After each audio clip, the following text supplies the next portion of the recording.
High বন্ধুরা, welcome back to my channel Kumkum blog video. আজকের আমি মাংস রান্না করব এবং বন্ধুরা তোমরা সবাই বলবে কেমন হয়েছে। এখানে আছে মাংস, তারপর আছে টমেটো, পেঁয়াজ বাটা, আদা বাটা, এখানে আছে আলু। চলো তারপর কিভাবে রান্না করব তোমাদের আমি দেখাই। সবার প্রথমে একটি কড়া বসিয়ে কড়াটাকে ভালো করে আমরা গরম হতে দেব। তারপর একটু তেল দিয়ে আলুটা সুন্দর করে ভেজে নেব, লাল লাল করে।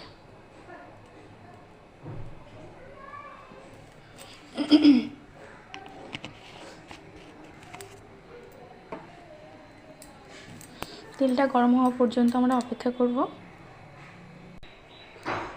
কড়ার তেল গরম হয়ে গেছে, এবার আমরা আলুগুলো ছেড়ে দেবো।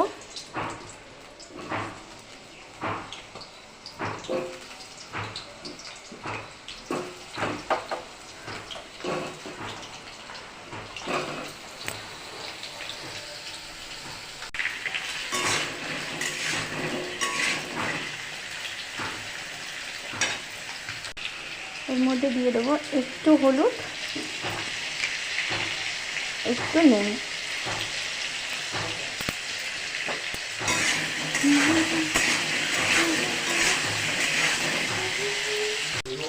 আলুটা ভাজা হচ্ছে, ততক্ষণে আমরা আলু ভাজা হয়ে গেলে কড়াই দিয়ে মশলাটা ফোড়নটা দেবো, সেই ফোড়নটা দিকে রেডি করেছি। এখানে আছে তেজপাতা, গোটা গরম মশলা, এলাচ আর লবঙ্গ।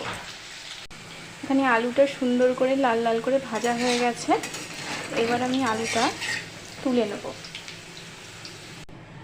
আলুটা তুলে নিয়েছি, এরপর আমরা কড়াই দেব গোটা গরম মশলা, এলাচ, তেজপাতা দিয়ে আমরা নাড়ব। একটু ভাজা ভাজা হয়ে গেলে দিয়ে দিচ্ছি পেঁয়াজ,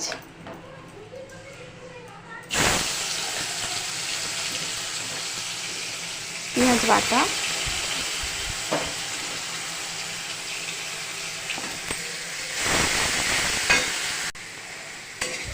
পেঁয়াজটা সুন্দর ভাজা ভাজা হয়ে এসছে। এরপর আমরা অ্যাড করব আদা বাটা।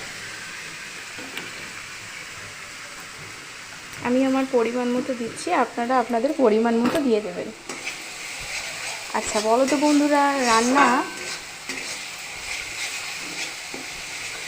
রান্না কখন বেশি সুন্দর আর টেস্ট হয়? যখন রান্নার